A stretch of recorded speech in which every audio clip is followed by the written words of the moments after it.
तो हम अगला सवाल करते हैं, क्योंकि ये एक बहुत ही दिलचस्प टॉपिक है और सारी दुनिया के लोग जो कि अपनी जान बचाने के लिए कनाडा आते हैं, क्योंकि मैंने इसके ऊपर रिसर्च की है, मैंने सोशल मीडिया पे देखा है, तो मैं उसी के सवाल जो है वो कनाडा इनसे आज करूँगा सिमाब मियां से। अच्छा सिमाब, ये बताएं कि एक बंदा जो अब लैंड बॉर्डर से आ गया या वो बाय फ्लाइट आ गया, यहाँ पे विजिटर वीज़े पे आ गया, उसके लिए क्या स्टेप्स हैं जिसको वो फॉलो करके तो फिर वो आपके पास आएगा और आप आगे केस को फॉरवर्ड करेंगी? देखिए, वो ऑब्वियसली अगर जो बंदा लैंड बॉर्डर से आया है तो वो फिर हमसे मुलाकात करेगा, अपना की सिचुएशन बताएगा, हम उसका पेपर वर्क रेडी करेंगे। पहले तो आपको जाना पड़ता था उनके ऑफिस में, वहाँ जाके आप क्लेम करते थे, लेकिन अब पोस्ट कोविड इन्होंने ऑनलाइन सिस्टम कर दिया है, तो फिर हम सारे क्लेम्स भी ऑनलाइन डालते हैं और सुनवाई जो हेयरिंग होती है वो भी ऑनलाइन होती है। अच्छा, यहाँ पे मैं इंटरप्ट करूँगा, सॉरी, मुझे ये बताएं कि अगर कोई बंदा कनाडा आने से पहले आपको हायर करना चाहता है, आपको एज वकील करना चाहता है, यानी अगर वो अमेरिका में मौजूद है या पाकिस्तान में मौजूद है, उसके पास विजिटर वीज़ा है और वो चाहता है कि जी मैं अपनी जान बचाने के लिए आपको एज एक आपका कौंसल जो है हायर करता हूँ, तो कर सकता है क्या? देखिए, नहीं, हम केसेस जो है वो हम प्रेफर करते हैं कि जो हमें यकीन हो कि उस केस में क्रेडिबिलिटी है, तो प्रेफरेंस ये होती है कि जो लोग हमसे पर्सनली मीट करें या जो ऑलरेडी इन कनाडा हो, हम उनका केस रिटेन करें।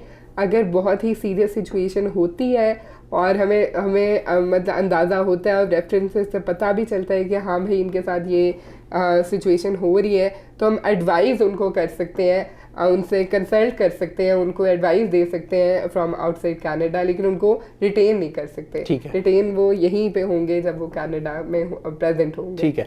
अच्छा, अब बंदा आ गया, कनाडा में मौजूद आपके ऑफिस में आ गया, कितना टाइम पीरियड लगेगा उसकी एप्लीकेशन थ्रू होने में? अच्छा, अब इसके स्टेजेस आपको एक्सप्लेन कर देते हैं। पहला स्टेज तो ये होता है कि हम आपका केस जो है वो आप हमें अपनी स्टोरी सुनाते हैं, अपना मसला बताते हैं, हम आपका केस प्रिपेयर करते हैं, हम सबमिट कर देते हैं। उसके बाद आपका मेडिकल होता है।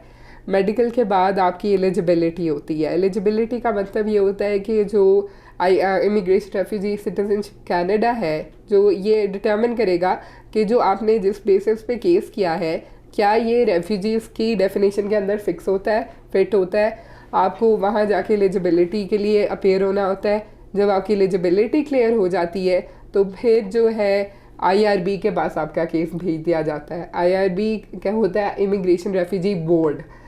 वो जो मेन बॉडी है जिसने आपकी रेफ्यूजी और प्रोटेक्शन का केस जो है उसकी टेक केयर करनी है। तो जब आपका केस IRB के पास चला जाता है तो वो आपसे मज़ीद डॉक्यूमेंट्स मांगते हैं या आपसे मज़ीद कॉरेस्पॉन्ड करते हैं और फिर आपकी हेयरिंग होती है। जो हेयरिंग होती है वही मेन जो उनकी तरफ से फ़ैसला होता है वो उस हेयरिंग में डिटर्मिन हो जाता है। अगर आपका केस सही, वो तसल्ली होती है उनको, वो केस जो रेफ्यूजी प्रोटेक्शन डिवीज़न है वो आपको अलाउ कर देते हैं कि आप आगे अपना आपको अलाउ कर देते हैं कि हाँ आपको प्रोटेक्शन दे दी है कनाडा ने और आप अपना अगला केस जो PR का है वो डाल सकते हैं। खुदा न खास्ता फॉर एग्ज़ाम्पल आपका केस में कोई इशू आता है और आपका नहीं हो पाता प्रोटेक्शन डिवीज़न में, तो फिर वो आपको अलाउ करते हैं कि आप या तो 30 डेज़ के अंदर अंदर वॉलंटरीली कनाडा से चले जाएं और बॉर्डर को इन्फॉर्म करें, या फिर आप 15 दिन के अंदर अंदर अपील का प्रोसेस स्टार्ट करें। तो फिर जिन लोगों ने अपील करनी होती है वो 15 डेज़ के अंदर अपील कर लेते हैं। और बहुत सारे केसेस हैं जो appeal 70% cases 30% cases almost appeal तक जाते हैं और उनमें होते हैं। तो अच्छा, उससे जाने से पहले सिमाब, आपने बताया कि कोई क्लाइंट आपके पास आता है, उसकी एलिजिबिलिटी होती है। एलिजिबिलिटी और उसका जो फाइनल इंटरव्यू है, जो फाइनल हियरिंग जिसको बोलें, उसके दरमियान कितना टाइम पीरियड लगता है? On average 4 months right now. 4 महीने लग जाते हैं। इससे कम और ज़्यादा, कुछ ज़्यादा भी हो सकता है, लेकिन एवरेज टाइम 4 months का है। अच्छा, तो इस सारे केस के दौरान जो आप एज ए कौंसल, आपकी क्या हेल्प, क्या आप किसी क्लाइंट को हेल्प कर सकते हैं, या क्लाइंट का जो केस एज इट इज़, जैसे मैं आपके पास आया और मेरा कोई केस है, आप उसमें मेरी क्या हेल्प करेंगी?